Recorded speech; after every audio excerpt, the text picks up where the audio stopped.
Yang kesini itu namanya Raden Wijaya. Raden Wijaya ngasuh kawruh di sini, diiringi dengan pembangunan kerajaan peradaban di Gunung Gedang yang dinamakan sekarang Candi Waringin Janjang dan Situs Desa Gadungan ini. Dari leluhur saya, orang tua saya, Mbah Harjo Gendelut, yang terkenal yaitu orang Majapahit, goyong ke Trowulan, sekalian leluhurnya Mbah Harjo dibawa ke Trowulan sana ke Mojopahit.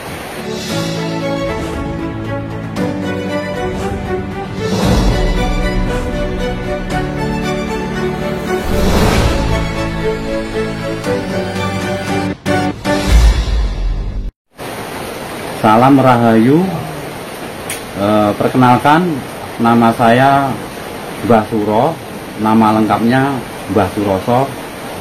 Saya tinggal di hutan Gunung Gedang atau di situs Desa Gadungan, di Dusun Sukomoyo, Desa Gadungan, Kecamatan Gandusari, Kabupaten Blitar, Jawa Timur, Indonesia. Ya, yang berkaitan dengan peradaban di Gunung Gedang, awal sebelum ditemukannya situs ini Kang oleh Mbah B itu seperti apa Kang? Ya begini, awal mula cerita ini dari leluhur saya, orang tua saya, Mbah Harjo Gendelut, juga termasuk leluhur saya yang terkenal yaitu orang Majapahit, dan leluhur pertama dari leluhur orang Majapahit yaitu suku Kelang. Ya, suku Kelang tersebut adalah leluhur Mbah Harjo Gendelut atau leluhur saya yang membuat kerajaan peradaban di Gunung Gedang ini. Ceritanya begini, leluhur saya itu masuk di dalam hutan ini, namanya masih hutan belantara. Masuk di dalam hutan tersebut ada satu buah gunung, yaitu namanya kalau sekarang Gunung Gedang, begitu. Tapi zaman dulu menurut Mbah Harjo, hutan ini dinamakan hutan Karautan dan ada Gunung Lejar. Kenapa hutan ini dinamakan hutan Karautan? Karena hutan ini masih rimba, banyak akar-akarnya gitu. Akhirnya sama leluhur suku Kelang dinamakan hutan Karautan. Terus gunung di dalam hutan ini ada gunung yang awalnya belum punya nama. Leluhur suku Kelang tersebut membuat goa, dijadikan tempat berteduh. Lalu leluhur tersebut memberi nama gunung ini, diberi nama Gunung Lejar. Baru kedatangan Bang Harjo di sini begitu kan? Belum. Misalnya itu masih suku Kelang. Suku Kelang itu membuat goa. Setelah itu goa tersebut dihuni oleh suku Kelang tersebut dan anak turunnya. Terus waktu itu di sini belum ada candi, jadi di situ membangun di sekitarnya gua tersebut. Akhirnya di situ dibuatlah seperti apa ya, kayak untuk mengasuh kawruh. Pada sebelum tahun 92 itu pernah ditemukan arca Kenarok betapa. Itu ceritanya. Lalu gunung tersebut sama leluhur suku Kelang diberi nama Gunung Lejar. Kenapa dinamakan Gunung Lejar? Menurut Mbah Harjo, Lejar itu pajar. Jadi leluhur suku Kelang tersebut masuk di dalam hutan ini membuat gua, itu difungsikan untuk ngasuh kawruh dan lain sebagainya. Kenapa dinamakan Gunung Lejar? Karena bisa untuk mencari ketenangan batin atau pikiran. Gitu. Nah, seperti itu. Setelah Kenarok bertapa selesai, Kenarok lalu pindah ke Singasari, menikah, singkat ceritanya menikah dengan Kendedes seperti itu ya. Lalu setelah itu ada ganti yang ngasuh Kawruh yang kesini itu namanya Raden Wijaya. Raden Wijaya ngasuh Kawruh di sini, dan diiringi dengan pembangunan kerajaan peradaban di Gunung Gedangi yang dinamakan sekarang Candi Waringin Janjang dan situs Desa Gadungan ini. Jadi dibangun ini semasa Raden Wijaya ngasuh Kawruh di sini. Itu yang menjadi guru itu ya leluhurnya Mbah Harjo, itu. Singkat cerita, setelah selesai Raden Wijaya mengasuh Kawruh di tempat ini, membangunlah kerajaan di Mojokerto Trowulan. Singkat cerita lagi, Raden Wijaya mempunyai anak Ratu Tribuana Tunggadewi Jayanegara. Akhirnya Raden Wijaya mengutus anaknya Ratu Tribuana Tunggadewi Jayanegara semasa masih Mojo Putri, menurut Mbah Harjo, ngasuh Kawruh di sini. Itu yang menjadi guru leluhurnya Mbah Harjo. Singkat cerita, setelah lulus untuk mengasuh Kawruh di sini, Tribuana tersebut diboyong ke Trowulan, sekalian leluhurnya Mbah Harjo dibawa ke Trowulan sana ke Mojopahit, karena Tribuana diangkat menjadi ratu. Itu seperti itu. Terus adanya yang berkaitan dengan Tribuana Tunggadewi, katanya di sini sempat ditemukan sebuah artefak yang berangka tahun Saka. Ya, benar. Itu angka tahun berapa? Nah, begini. Awal ini saya teruskan dulu soal leluhurnya Mbah Harjo dipindah ke Mojokerto dulu, ke Mojopahit dulu, sebelum mengarah ke situ. Jadi setelah leluhurnya Mbah Harjo diboyong ke Mojopahit Trowulan, itu di zamannya anaknya Raden Wijaya yang bernama Raden Patah dari istri Putri Campa. Singkat cerita, leluhurnya Mbah Harjo sudah mungkin ya bisa berganti generasi atau turunan ya. Leluhurnya Mbah Harjo itu kan saya tadi cerita tidak mengurut ke angka tahunnya perpindahan tersebut. Leluhurnya Mbah Harjo itu dipindah ke Jawa Tengah, kerajaan Jawa Tengah untuk mengabdi sana ikut Raden Patah. Ya, ya. Di Raden Patah itu tempatnya Raden Patah sana. Singkat cerita, pada tahun 1820 itu Mbah Harjo sudah lahir di sana. Pada tahun itu sudah lahir di sana. Itu ada peperangan Pangeran Diponegoro dengan Belanda di sana. Jadi Mbah Harjo waktu itu berumur sekitar 13 tahun kalau enggak, kurang lebihnya seperti itu. Nah, akhirnya orang tuanya Mbah Harjo itu yang perempuan menjadi peladen masak kerajaan, yang laki-lakinya prajurit berpangkat Demang. Jadi ya ikut memerangi Belanda di Jawa Tengah sana, gabung dengan Pangeran Diponegoro, menjadi pasukannya Pangeran Diponegoro begitu. Singkat cerita, peperangan itu kalah. Akhirnya Pangeran Diponegoro singkat cerita ditangkap oleh Belanda begitu. Soalnya peperangan itu lama sekali, puluhan tahun. Ya. Akhirnya Pangeran Diponegoro ditangkap. Pangeran Diponegoro mempunyai permintaan, pasukannya yang masih tersisa, yang masih hidup ini suruh membebaskan. Akhirnya termasuk orang tuanya Mbah Harjo yang bernama Mbah Tuwikromo yang berpangkat Demang itu dilepaskan dengan teman-temannya kembali ke tempat kelahirannya leluhurnya di Blitar sini. Zaman Belanda itu. Zaman Belanda, tapi tidak langsung ke sini karena kerajaan peradaban ini sudah tertimbun oleh tanah.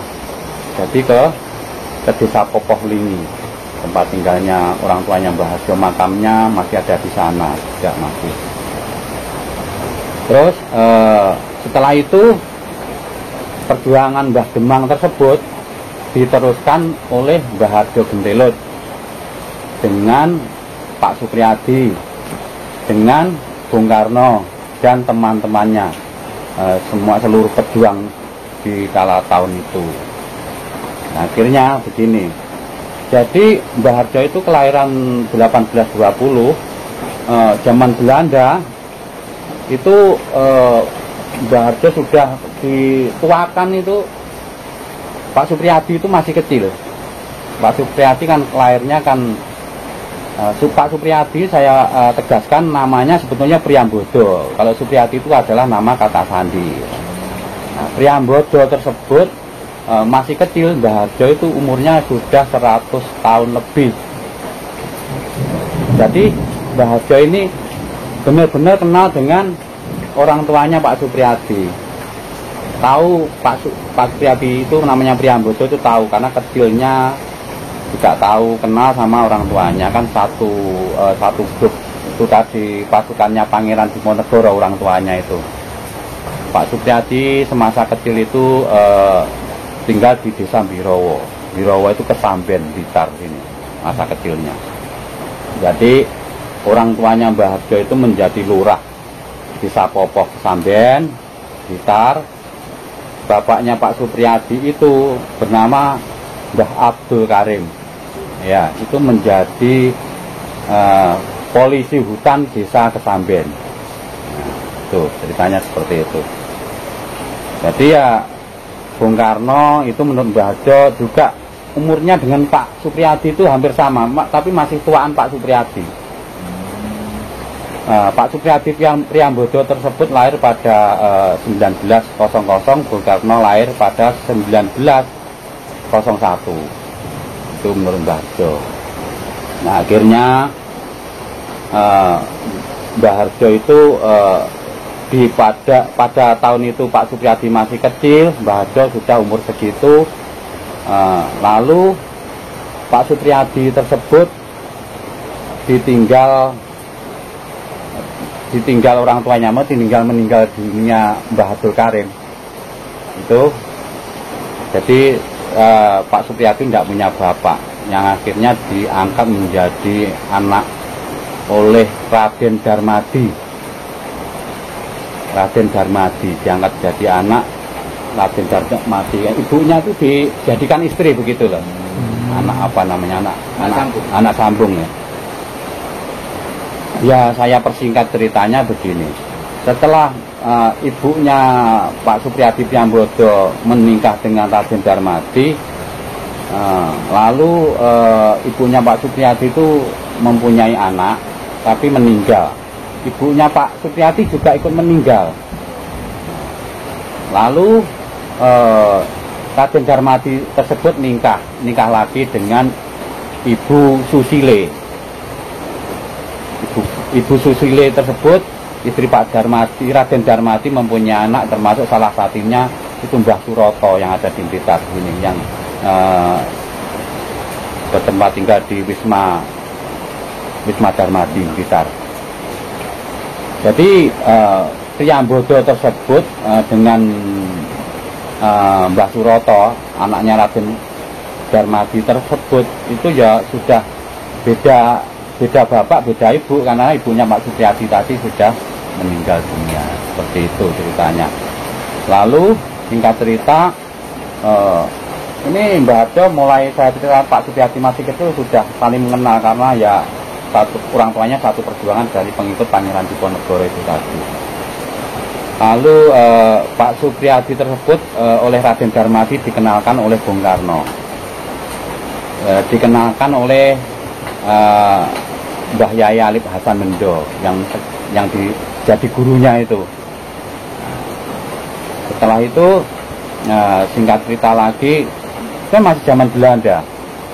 Jadi ya sudah dewasa, Pak Supriyadi Priambodo sudah dewasa dengan Bung Karno itu menemui Mbah Harjo di sini, di tempat ini. Tempat ini menemui Mbah Harjo di sini tuh nenuwun, juga mengirim doa terhadap para leluhur yang ada di sini. Leluhurnya itu dikirim doa dengan tujuan lain, punya cita-cita supaya pengen terbebas dari penjajahan Belanda tersebut. Jadi intinya meneruskan itu tadi orang tuanya.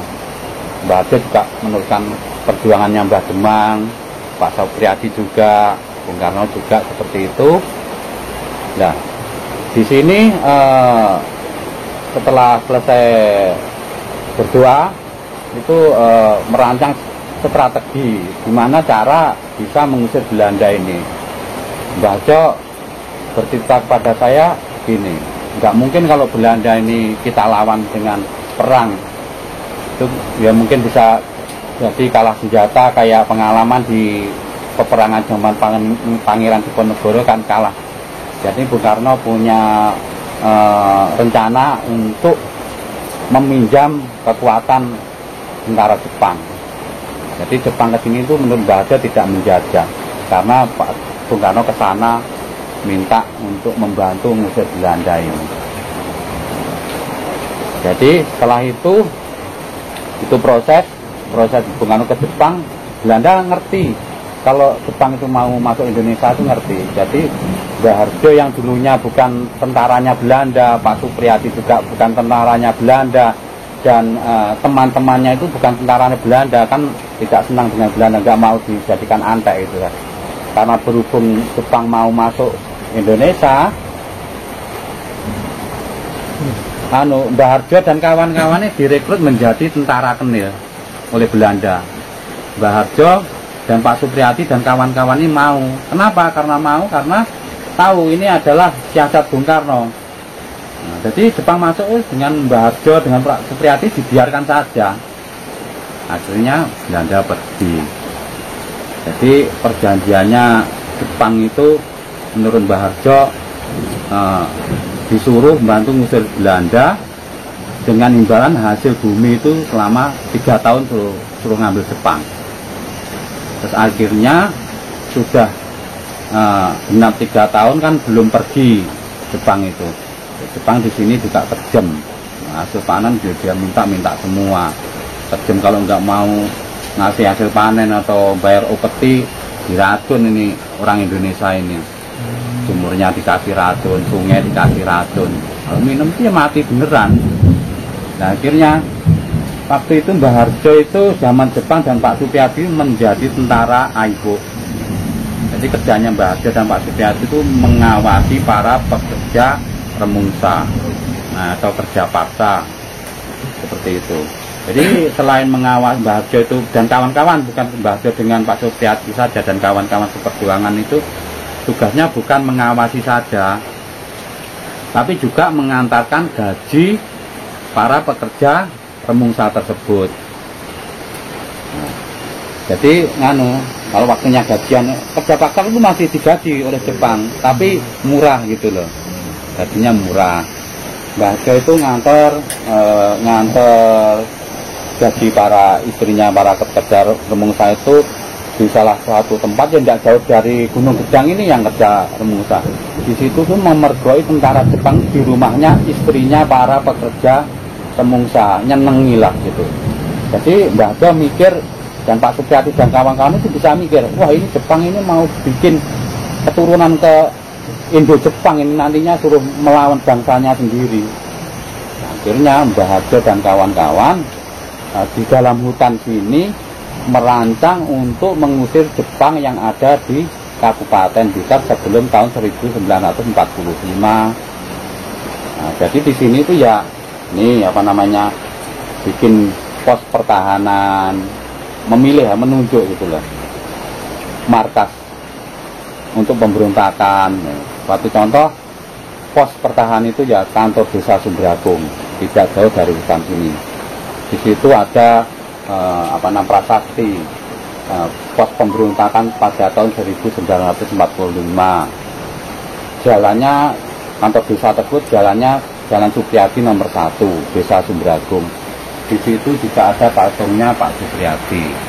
Jadi cerita ini benar-benar nyata, asli. Cuma saya juga belum tahu ini sudah dimasukkan sejarah apa belum, saya juga belum tahu. Ini kan kalau saya tak arani ya, tak arani. Saya kira itu masih kronologi perjuangan Mbah Harjo dan kawan-kawan gitu ya. Bisa jadi ini di dalam buku sejarah belum ada kan gitu loh. Tapi tempatnya itu ada semua, sama bisa ngecek di lokasi yang tempat yang saya sebutkan tadi. Ya. Terus setelah singkat cerita setelah memberontak itu tadi atau mengusir Jepang yang ada di markas Kabupaten Blitar, waktu itu pemberontakan itu bocor. Jadi ada yang membocorkan rencana tersebut. Akhirnya waktu pahlawan Peta Supriyadi dan kawan-kawan dan juga Mbah Harjo itu menembaki markas itu, kosong itu markasnya. Akhirnya para pejuang kembali ke pos pertahanan atau markas tersebut di Desa Sumjagung, Kecamatan Gandusari, Kabupaten Blitar. Nah, setelah itu siangnya para pejuang tersebut bermaksud mencari Jepang yang di markas tidak ada itu tadi. Jadi berpencar.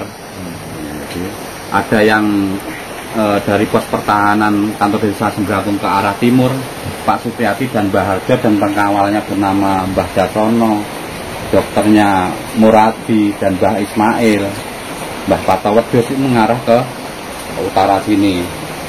Nah, sesampainya para pejuang di desa Gadungan, para pejuang tersebut berpapasan dengan pengkhianat atau mata-matanya Jepang, tapi asli orang Indonesia, juga tentara AYU gitu loh. Jadi mata-mata tersebut mengecoh pejuang ini. Begini, mau kemana kamu? Ini saya mau cari Jepang. Para pejuang tersebut. Jepang sudah menyerah di markas Blitar. Akhirnya kan ketipu nih para pejuang kembali ke arah Blitar sana. Tapi sebelumnya mengontak komandannya Pak Supriyadi dulu yang bersama Mbah Harjo nyampe di bawahnya candi sini. Akhirnya Mbah Harjo dan Pak Supriyadi dan kawan-kawan yang mengarah ke sini kembali menuju ke rumahnya Mbah Lurah Desa Sukosewu yang bernama Mbah Harjo Miyarso. Mbah Harjo Miyarso ini otaknya pejuang peta yang mengusir Jepang di Kabupaten Blitar ini, orang penting, orang pinter, sekolahnya saja sampai luar negeri. Mbah Harjo Miyarso ini sekarang namanya itu dibikin nama lapangan Desa Sukosewu, Kecamatan Gandusari. Makamnya juga ada, bekas rumahnya juga ada, keluarganya juga masih ada. Nah, setelah Pak Supriyadi dan Mbah Harjo dan Mbah Dasono, Mbah Muradi, Mbah Ismail, Mbah Patawedus mengarah ke rumahnya Mbah Harjo Miyarso tersebut, di situ Pak Supriyadi dijebak, ditembak oleh Jepang mengenai kakinya, seperti itu. Nah, setelah itu Pak Supriyadi itu dengan Mbah Harjo dan dengan pengawalnya Pak Supriyadi yang bernama Mbah Dasono, Mbah Ismail, Mbah Muradi itu, Mbah Patawedus menandu pejuang Supriyadi dibawa ke makam Desa Luding, dekatnya rumahnya Mbah Harjo Mustaram yang dijadikan markas tersebut. Nah, di situ ya sama dokternya ya juga pelurunya itu dikeluarkan. Terus juga Mbah Harjo mengobati dengan cara tradisional.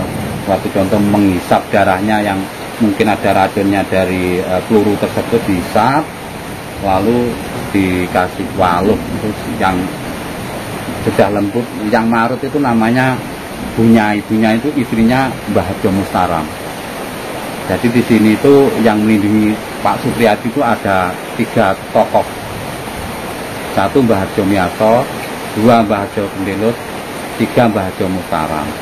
Ini semua orang dari kelahiran Mentaram maksudnya. Ya awalnya ya itu tadi abdi leluhurnya orang sini pindah-pindah karena pengabdian itu tadi, kaitan dengan peradaban itu tadi.